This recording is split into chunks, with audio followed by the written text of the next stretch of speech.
help them find a solution. So, with that, think in terms of solutions and systems. When someone has a problem, you see the problem, you think of a solution, and you help them create a system. So, like I said, they may have a problem with completing their work orders. You may step in and take over, the management of the work orders for them. And you organize a system of how to process the paperwork. A system of how to organize their paper. A system that you guys can maybe buy us. I don't know. You just figure out a system. It doesn't have to be always technology. It could be manual. It could be a manual system that you put in place. When this A, B, C, and D is how it flows, like a flow chart, So start thinking in terms of solutions and systems whenever you come against a problem, and that when you're in your business. Those who are successful think in terms of business solutions and business systems. Okay? And that may be where your opportunity will be at.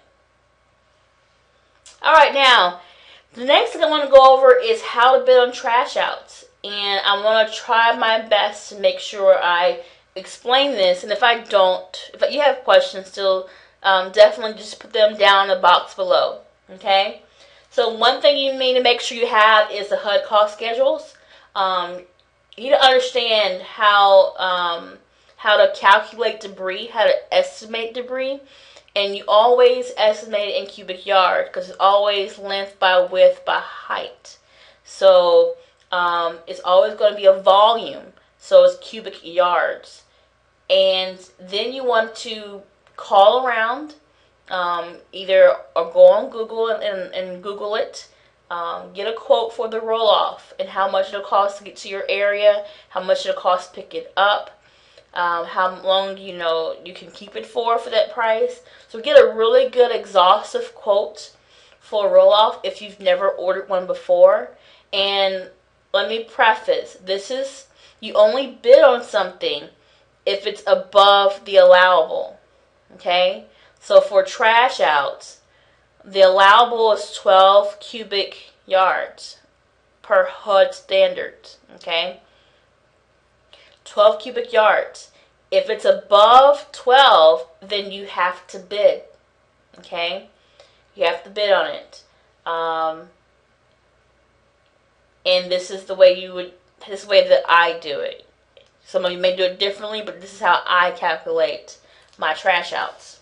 Okay?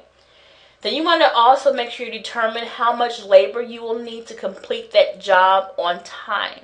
Okay? Because one thing to complete the job and be late and be over budget.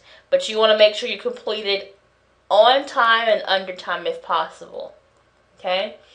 And then you want to also determine how much money you want to make on the job, meaning if you're working on a job, and remember, you don't have to work on the job to make money. All you really have to do is connect pieces together. All you have to do is make the system, make it work. Okay? Put the pieces together, call people to come in and get it, you monitor them, you come make sure they're getting it all done, make sure the site is safe when they leave, no one gets hurt, and collect your money. Or you can save some money, take off a labor head count, get in there, get your hands wet, dirty, and help them. It's up to you how you do it. It all depends on how many properties you're managing at one time and how small you're growing, what your needs are. It just depends on your business plan. So you have to decide that for yourself. So let's break it down one more time. Your HUD cost schedule, get a copy of that, I'll link to that below, times your estimated cubic yards, okay? The quote for the roll-off, how much it's going to cost you for the roll-off, times the estimated number of days, okay? Plus, determine how many workers you need, times their daily rate or their hourly rate, and the number of days you'll need them to help you move the debris. Okay? Now, for the hourly rate and the daily rate, I prefer daily rate. Okay? The reason being, psychologically, in my mind, people tend to work differently when they're on daily rate. And being a manager, I've been a manager for a large corporation. I've had 60 employees and 4 huge lines I had to manage. And people just tend to milk the clock when it's not their money, when it's not on them. So it's going to either cost you or them something. The hourly rate is going to cost you more because they're getting paid by the hour. And the longer the job lasts, the longer it's going to cut into your cost. So now you have a variable cost. Daily rate, you make that cost more fixed. Okay? And then they may want to move a little faster to get out of there because the more they work, the less they make. Okay? So one works in your favor, one doesn't. But if you have good workers, it really shouldn't matter. And I'm not saying people will do it, but people do tend to get more relaxed because they feel they have more time. But when they know they're getting paid a flat rate, they tend to change. And this comes from managing people for a while. I've seen these behaviors, so that's just what I observe. Okay. One thing I didn't add in here is you want to make sure you know the cost of dumping fees. So how much is it going to cost you to dump 15 cubics of debris in your local dump? You need to know these things. If there's any other hazards there, you need to know the cost of those hazards and be prepared for that. Okay?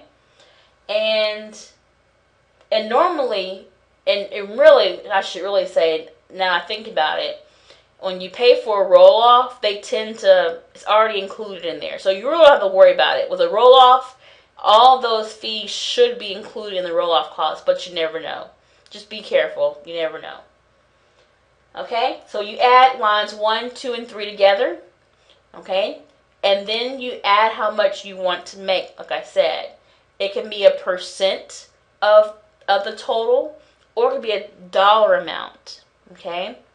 Then you want to take away, the discount fee of your property preservation company. Or that way you can have an idea of what they're going to charge you. Okay? Let's go ahead and go over it now. Alright, so say you got a property that's 15 cubic yards of debris. Okay? It's above a 12 cubic yards allowable. The HUD standard is $50 per cubic. So it's $750. Okay? $450 is the cost of the roll-off. Okay? Let's say you calculate you're going to need it for 2 days. You really think you should need it for 1 day, but just in case you're going to charge them for a little more, just in case something happens and you can't get complete in 1 day. Okay? It's $100. And then let's say I just added it, just an incidental. Let's say you get charged for some reason for dumping something at the dump. You need to go to a dump for something and they charge you. Or say the company charges you. Who knows? It really should all be included now I think about it. But, alright, so $15 per cubic times 15 cubics is $45. If you have 3 workers and you're paying them $150 per day, and let's say you need them for a day and a half, then you're going to have to make sure you charge $675 for the labor, or include that in your cost. So far, you're at $2,370. And let's say you want your salary, your personal salary for putting all this together for a day's work, $300. So that's $2,670. Now, just remember, out of that, there's going to be a discount be taken out. Just remember. Now, I don't add on top of it.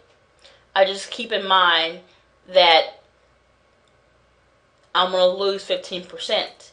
And if I don't like it, then I have to cut some costs somewhere. Okay? So keep that in mind. Alright, so your profit potential. So $2,670 minus discount fee, okay? $2,272 minus roll-off fee and dump fees, and then minus your labor. So once you take all those out, you can make profit potential-wise $1,200. But I didn't take out fuel. I didn't include any food, for their lunches, but if they pay for their own